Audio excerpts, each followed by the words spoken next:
Hello guys, welcome to another podcast of the episode. Okay, so welcome to another video of the podcast Guts and Glory World War II by Ben Thompson. Okay, so Chapter 7, Mad Jack Churchill. In my opinion, sir, any officer who goes into action without his sword is improperly dressed. Lieutenant Colonel Jack Churchill, Royal Marine Commandos, one of the most colorful special operations warriors of World War II, was the ridiculously awesome Colonel Jack Malcolm Thorpe Fleming Churchill, known as Mad Jack Churchill. This fearless, swashbuckling Englishman spent the war performing incredible acts of bravery. He also won major style points for going into every live-fire combat situation carrying a Scottish broadsword, an old-school bow and arrow, and a set of well-worn bagpipes. Before the war, Churchill, no relation to Winston Churchill, had driven his motorcycle around India and represented Britain in the 1939 World Archery Championship. The training really paid off, because while the Brits were evacuating Dunkirk in 1940, he killed a Nazi with an arrow while executing a raid on a German supply depot.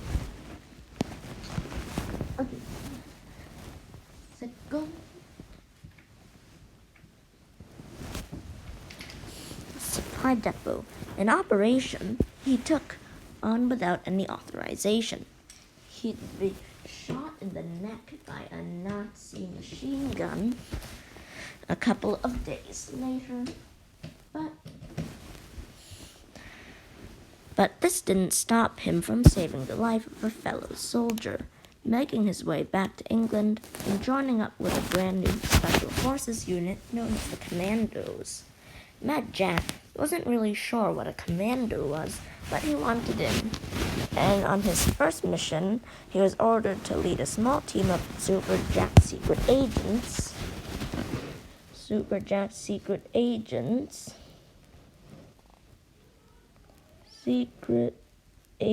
on a stealth raid against a well-defended German coastal fortress in occupied Norway.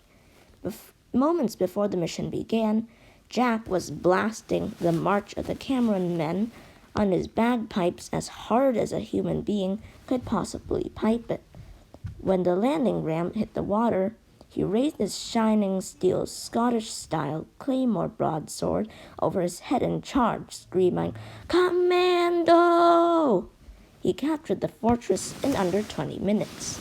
When the Allies invaded Italy in 1943, the guys from Mad Jack's No. 2 Commando captured the town of Peglotti from the Italians by shooting and hollering and throwing so many bombs that the defenders thought they were being attacked by half the British army.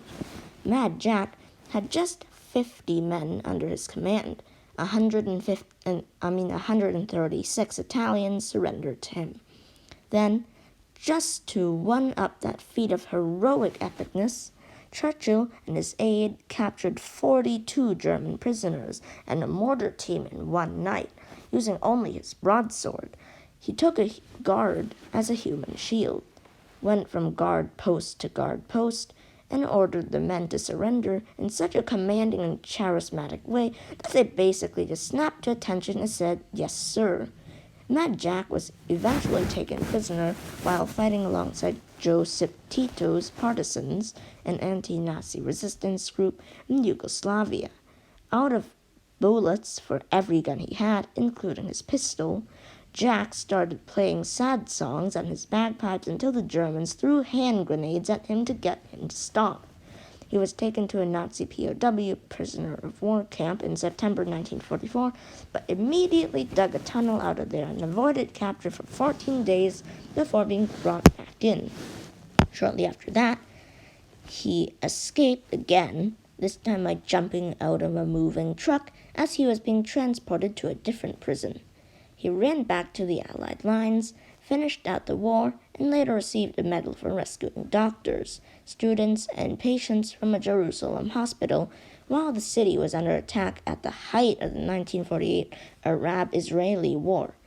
Wearing his full-dress military uniform, including his sword, Mad Jack walked right down the middle of the street without even attempting to hide behind cover.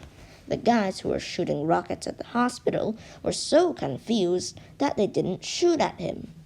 He also had a small role as an archer in the 1952 movie Ivanhoe, then retired to Australia and spent most of the 1950s catching sick half-pipe action on custom surfboards he designed and built himself.